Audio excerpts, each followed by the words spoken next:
India Legal presents Courts Roundup.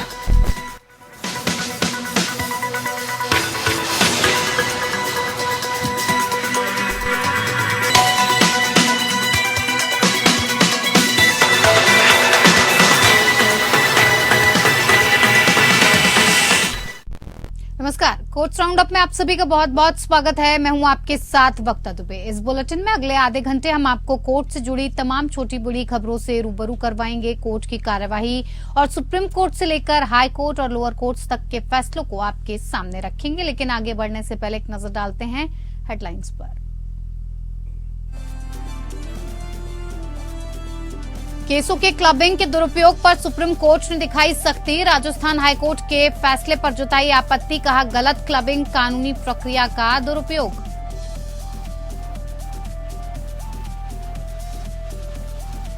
अंतरधार्मिक जोड़ों के live in रिश्ते पर इलाहाबाद हाईकोर्ट ने की टिप्पणी, कहा अंतरधार्मिक लिव इन रिश्ते होते हैं टाइम पास, शादी नहीं करने का फैसला ईमानदारी नहीं।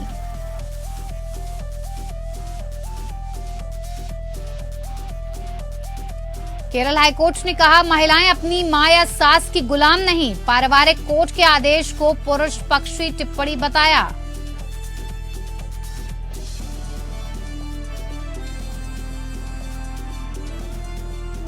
सौवीं वर्षगांठ पर हार्वर्ड लॉ स्कूल ने प्रधान न्यायाधीश को वैश्विक नेतृत्व पुरस्कार देकर किया सम्मानित। सीजेआई चंद्रचूड़ ने याद किए लॉ स्कूल में बिताए पुराने दिन।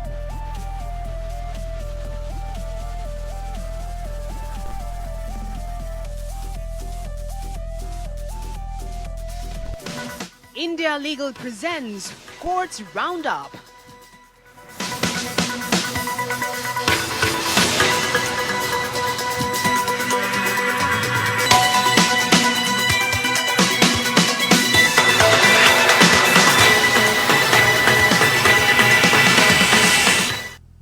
सुप्रीम कोर्ट ने राजस्थान हाईकोर्ट के समक्ष कानूनी प्रक्रियाओं के दुरुपयोग का चौंकाने वाला मामला सामने आया है। यहां एफआईआर रद्द करने के लिए सीआरपीसी की धारा 482 के तहत अंतरिम राहत से इनकार करने के बाद आरोपी ने सभी एफआईआर के समेकन या क्लबिंग के लिए सिविल रिट याचिका दायर की और साथ ही वो किसी भी दंडात्मक कार्रवाई से सुरक्षा पाने में कामयाब रहा।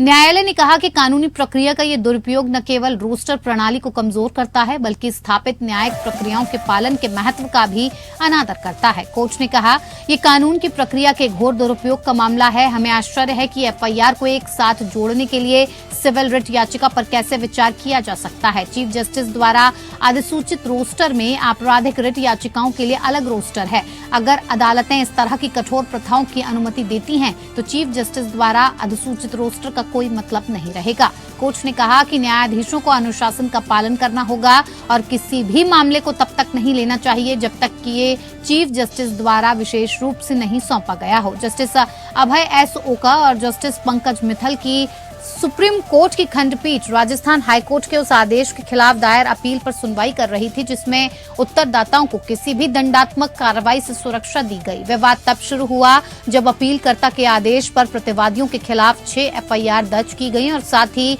अन्य शिकायतकर्ता द्वारा 2 अन्य एफआईआर भी दर्ज की गई और उसके बाद उत्तरदाताओं ने राजस्थान हाईकोर्ट के समक्ष सीआरपीसी की धारा 482 के तहत आपराधिक विविध याचिका दायर की। इस याचिका में एफआईआर रद्द करने की मांग की गई। हालांकि इन याचिकाओं पर एकल न्यायाधीश ने सुनवाई की जिन्होंने अंतरिम राहत नहीं दी।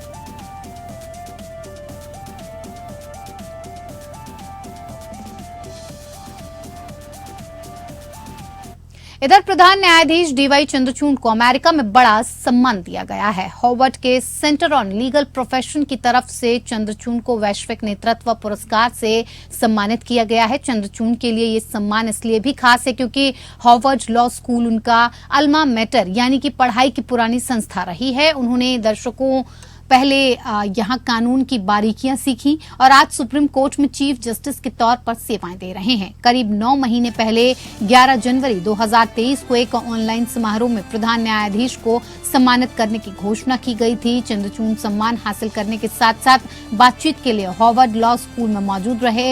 हार्वर्ड लॉ स्कूल में प्रोफेसर और सेंटर ऑन लीगल प्रोफेशन के फैकल्टी डायरेक्टर डेविड विल्किंस ने सीजेआई चंद्रचूड़ के साथ विस्तार से बातचीत की। आपको बता दें कि हार्वर्ड लॉ स्कूल भी अपने ग्रेजुएट लॉ प्रोग्राम की 100वीं वर्षगांठ मना रहा है। सीजेआई चंद्रचूड़ इस प्रतिष्ठित संस्था में 1982 से 83 तक LLM के छात्र रहे और बातचीत के दौरान चंद्रचूड़ ने हार्वर्ड में गुजारे अपने पुराने दिनों को भी याद किया। सीजेआई चंद्रचूड़ ने अपने कार्यकाल के पहले वर्ष के दौरान सुप्रीम कोर्ट में की गई पहलों के बारे में बात की और उन्होंने अदालती प्रक्रियाओं में प्रौद्योगिकी का समावेश, लैंगिक रूढ़िवादिता से निपटने के लिए हैंडबुक का लॉन्च जैसे फैसलों का भी उल्लेख किया। उन्होंने वकीलों के मानसिक स्वास्थ्य के बारे में भी अपनी चिंता साझा की। सीजेआई चंद्रचूड़ ने सुझाव दिया कि वरिष्ठ वकीलों और न्यायाधीशों के अलावा लॉ स्कूल्स को भी छात्रों को तनाव और मानसिक स्वास्थ्य से निपटने के लिए प्रशिक्षण मिलना चाहिए। उन्होंने ट्रेनिंग के लिए एक तंत्र विकसित करने पर भी जोर दिया। प्रधान न्यायाधीश ने विश्वविद्यालय के विभिन्न विभागों के छात्रों और संकाय सदस्यों से भी बातचीत की।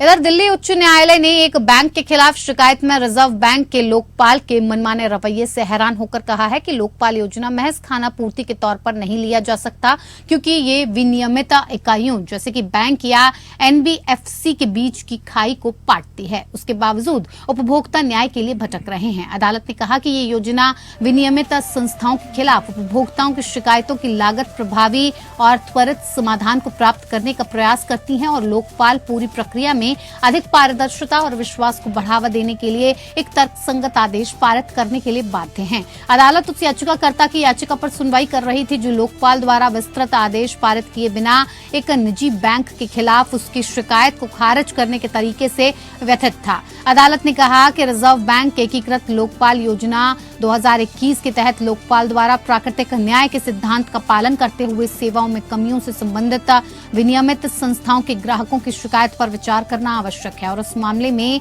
शिकायत को खारिज करते समय याचिकाकर्ता शिकायतकर्ता की ओर से की गई किसी भी दलील पर विचार नहीं किया गया। अदालत ने कहा कि लोकपाल को शिकायतकर्ता द्वारा दी गई दलीलों से निपटने और संबंधित पक्षों को सुनवाई का पर्याप्त अवसर प्रदान करने के बाद एक विस्तृत आदेश पारित करने की आवश्यकता है और किसी भी औपचारिकता को समाप्त किया जाना चाहिए। अदालत ने लोकपाल की ओर से दिए गए अस्वीकृति आदेश को रद्द कर दिया और मामले को कानून के अनुसार नए सिरे से विचार के लिए लोकपाल के पास भेज दिया गया।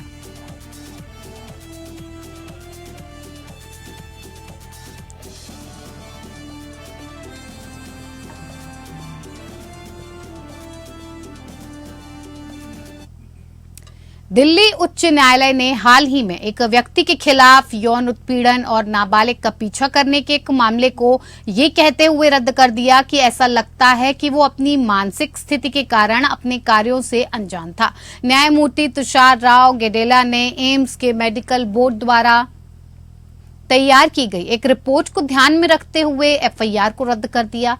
कोर्ट ने पीड़िता के पिता से भी बातचीत की, जिन्होंने मामले को रद्द करने पर कोई आपत्ति नहीं जताई। उस व्यक्ति पर नवंबर 2021 में कक्षा के एक छात्र के बयान के आधार पर भारतीय दंड संहिता की धारा 354D पीछा करना और पॉक्सो की धारा 12 यानी कि यौन उत्पीड़न के तहत मामला दर्ज किया गया था। नाबालिग पीड़िता ने आरोप लगाया था कि आरोपी ने उसे गलत तरीके से छुआ और उसका पीछा भी किया। आरोपी का प्रतिनिधित्व करने वाले वकील ने इस आधार पर FIR को रद्द करने की मांग की कि आरोपी बाइपोलर डिसऑर्डर का मरीज था और घटना के दिन उसका अपने कार्यों पर कोई नियंत्रण नहीं था। एम्स के एक मेडिकल बोर्ड ने अपनी रिपोर्ट में बताया कि आरोपी मानसिक बीमारी से ग्रसित है। अप्रैल में कोर्ट ने आरोपी को अंतरिम जमानत देते हुए एम्स के डॉक्टर्स को उसकी जांच करने का निर्देश दिया था। मेडिकल रिपोर्ट और पीड़िता के पिता की अनापत्ति को ध्यान में रखते हुए कोर्ट ने FIR को रद्द कर दिया।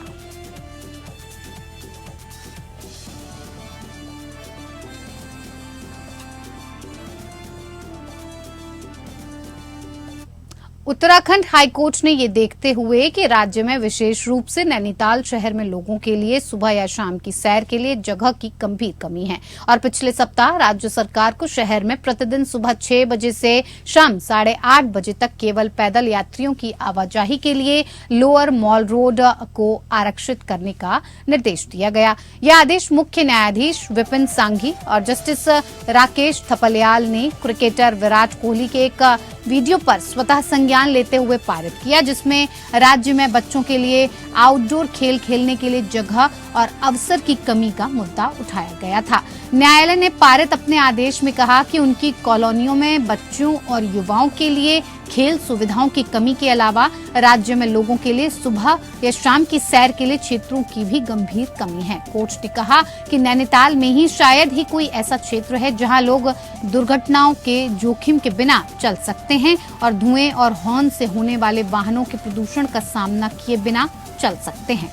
कोर्ट ने ये भी टिप्पणी की कि हमारे अनुभव से पता चला है कि नैनीताल में माल रोड जो 2 भागों में है, ऊपरी और निचली, ऐसा है कि ऊपरी माल रोड दिन के शुरुआती घंटों में यातायात की जरूरतों को पूरा करने के लिए पर्याप्त चौड़ी है और इस संबंध में न्यायालय ने विचार किया कि लोअर माल रोड को पैदल यात्रियों और सुबह की सैर करने वालों के लिए सुबह 8:30 बजे तक आरक्षित किया जा सकता है, क्योंकि स्कूल सुबह 9 बजे से ही काम करना शुरू करते हैं। इसे देखते हुए कोर्ट ने आदेश दिया कि लोअर माल रोड हर दिन सुबह 6 बजे से 8:30 बजे तक केवल पैदल यात्रियों की आवाजाही के लिए आरक्षित रहेगी। न्यायालय ने निर्देश दिया कि इन घंटों के दौरान लोअर माल रोड पर किसी भी वाहन या परिवहन के अन्य साधन को चलने की अनुमति नहीं दी जाएगी। पंजाब हरियाणा हाईकोर्ट ने गर्भपात मसले पर फैसला सुनाया है और ये देखते हुए कि इतनी उन्नत अवस्था में टर्मिनेशन ऑफ प्रेगनेंसी से न केवल नाबालिग पीड़िता की जान को खतरा होगा, बल्कि समय से पहले बच्चे का जन्म भी हो सकता है। नाबालिग बलात्कार पीड़िता की 33 सप्ताह की गर्भपात करने का निर्देश देने से इनकार कर दिया।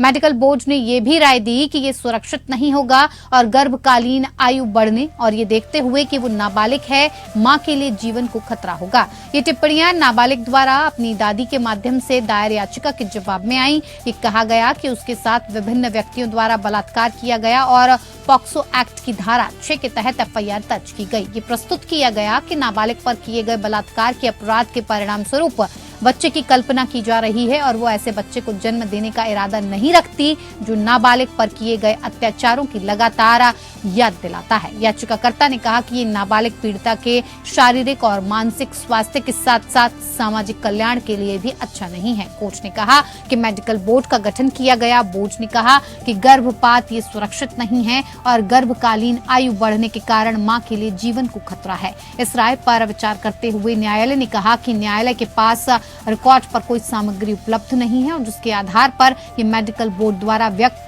की गई राय से भिन्न हो सकती है। कोर्ट ने मामले में आवश्यक खर्च और जिम्मेदारियों को जिला रेवाड़ी की बाल कल्याण समिति द्वारा निष्पादित करने का निर्देश दिया।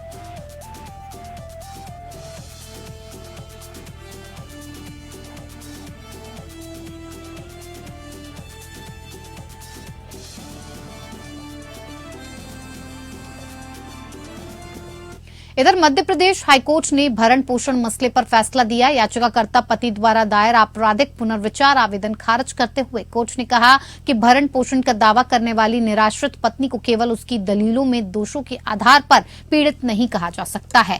पति ने फैमिली कोर्ट के उस आदेश को चुनौती दी थी जिसने सीआरपीसी की धारा 127 के तहत भरण पोषण राशि कम करने के उसके आवेदन को खारिज कर दिया था। जस्टिस प्रेम नारायण सिंह की एकल न्यायाधीश पीठ ने सुनीता कछवाहा एवं अन्य बनाम अनिल कछवाहा केस में सुप्रीम कोर्ट के फैसले का जिक्र करने के बाद कहा कि भरण पोषण के मामलों में अति तकनीकी रवैया नहीं अपनाया जा सकता है। मौजूदा मामले में सीआरपीसी की धारा 127 के तहत आवेदन को पहले चतुर्भुज बनाम सीताबाई केस का हवाला देते हुए फैमिली कोर्ट द्वारा खारिज कर दिया गया। फैमिली कोर्ट ने तब कहा था कि भले ही पत्नी परित्याग के बाद थोड़ी सी आय अर्जित करती है, लेकिन इसे इस आधार पर उसके गुजारे भत्ते को अस्वीकार करने के कारण के रूप में नहीं लिया जा सकता है कि उसके पास अपनी आजीविका कमाने के लिए आत्मनिर्भर स्रोत है।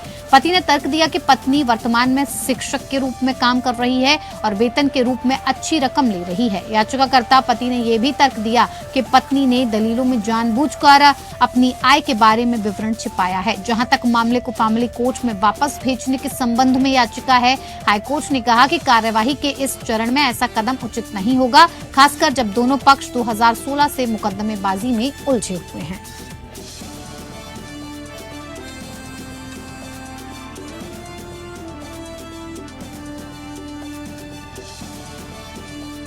अंतरधार्मिक लिव इन जोड़ों के लिव इन रिलेशनशिप पर इलाहाबाद हाईकोर्ट ने सख्त टिप्पणी की है। पुलिस से सुरक्षा की मांग करने वाली याचिका खारिज करते हुए इलाहाबाद हाईकोर्ट ने कहा कि ऐसे रिश्ते बिना किसी ईमानदारी के विपरीत लिंग के प्रति आकर्षण के बारे में हैं और वो अक्सर टाइम पास में परिणत होते हैं। हालांकि कोर्ट ने यह स्वीकार किया कि सुप्रीम कोर्ट ने कई मामलों में लिव इन रिलेशनशिप को वैध ठहराया है। जस्टिस राहुल चतुर्वेदी और जस्टिस मोहम्मद अजहर हुसैन इदरीसी ने खंडपीठ की तरफ से कहा गया कि 2 महीने की अवधि में और वो भी 20-22 साल की उम्र में अदालत ये उम्मीद नहीं कर सकती है कि युगल इस प्रकार के अस्थायी रिश्ते पर गंभीरता से विचार कर पाएंगे। ये टिप्पणियां एक हिंदू लड़की और एक मुस्लिम लड़के द्वारा संयुक्त रूप से दायर याचिका पर सुनवाई करते हुए आई, जिसमें आईपीसी की धारा 366 के तहत लड़के के खिलाफ लड़की की चाची द्वारा दर्ज की गई एफआईआर को चुनौती दी गई थी। अपनी याचिका में उन्होंने पुलिस से सुरक्षा की भी मांग की, क्योंकि जोड़े ने लिव इन रिलेशनशिप में रहने का फैसला किया है। अदालत के समक्ष याचिकाकर्ता लड़की ने अपने वकील के माध्यम से दलील दी कि उसकी उम्र 20 वर्ष से अधिक है और बालिग होने के नाते उसे अपना भविष्य तय करने का पूरा अधिकार है। उसने याचिकाकर्ता नंबर 2 को अपने प्रेमी के रूप में चुना है और जिसके साथ वो लिव इन रिलेशनशिप में रहना चाहती है। दूसरी ओर लड़की की चाची के वकील ने ये तर्क देते हुए याचिका का जोरदार विरोध किया कि लड़की का साथी पहले से ही यूपी गैंगस्टर एक्ट के तहत एफआईआर का सामना कर रहा है और वो एक आवारा है जिसका कोई भविष्य नहीं है और निश्चित तौर पर वो लड़की की जिंदगी बर्बाद कर देगा। मामले के तथ्यों को ध्यान में रखते हुए कोर्ट ने अपने आदेश में इस तरह के रिश्ते पर आपत्ति जताई। अदालत ने जांच के चरण के दौरान याचिकाकर्ता को कोई भी सुरक्षा देने से इनकार कर दिया।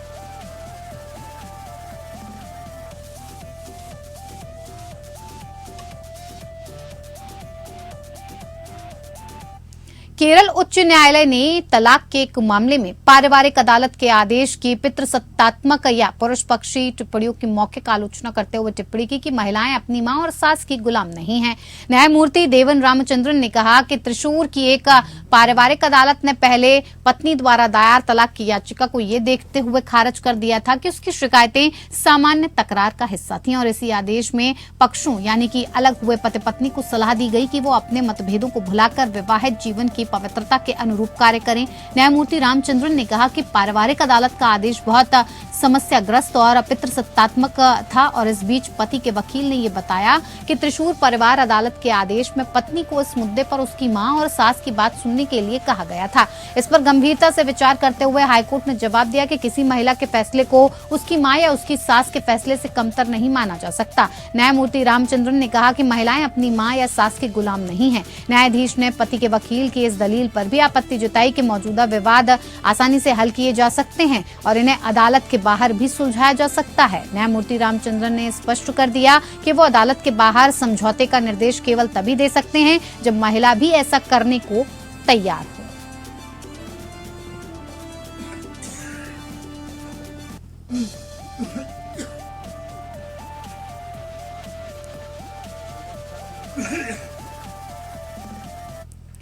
आपसी तलाक के लिए सहमति से इनकार करने के बाद अपनी पत्नी की हत्या की साजिश रचने के आरोपी की जमानत को सुप्रीम कोर्ट ने रद्द कर दिया है। मृतक के परिवार के सदस्यों जैसे महत्वपूर्ण गवाहों के बयान से पलटने पर अदालत ने ये फैसला किया। पुलिस और गुंडों के बल पर आरोपी प्रभाव डालता रहा है। कोर्ट ने इसे भी मद्देनजर लिया। सुप्रीम कोर्ट ने गवाहों की नए सिरे से जांच का आदेश देने के लिए संविधान के अनुच्छेद 142 और सीआरपीसी की धारा 311 के तहत अपनी शक्तियों का इस्तेमाल किया और इस संदर्भ में इंडिया लीगल वेब रिपोर्टर से जानते हैं कि कानून में गवाहों की सुरक्षा को लेकर क्या कुछ प्रावधान है।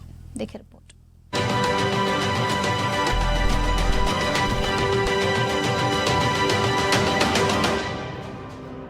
ऐसा बहुत कम देखा जाता है कि मुकदमे के दौरान कोई गवाह अपनी मर्जी से अपना रुख बदल ले। महेंद्र चावला वर्सेस भारत संघ और अन्य के मामले में न्यायालय ने माना कि गवाहों द्वारा अपने रुख बदलने का एक मुख्य कारण राज्य द्वारा दी गई उचित सुरक्षा की कमी हो सकता है। इसलिए जीवन की सुरक्षा के लिए ये खतरा है। मुनि लक्ष्मी वर्सेस नरेंद्र बाबू के मामले में भारत के सर्वोच्च न्यायालय ने आरोपी नरेंद्र बाबू को दी गई जमानत रद्द कर दी, जिस पर अपनी पत्नी विनुता की हत्या की साजिश रचने का आरोप लगाया गया। अदालत ने गवाह सुरक्षा उपायों का आदेश दिया और निष्पक्ष सुनवाई प्रक्रिया सुनिश्चित करने के महत्व पर जोर दिया।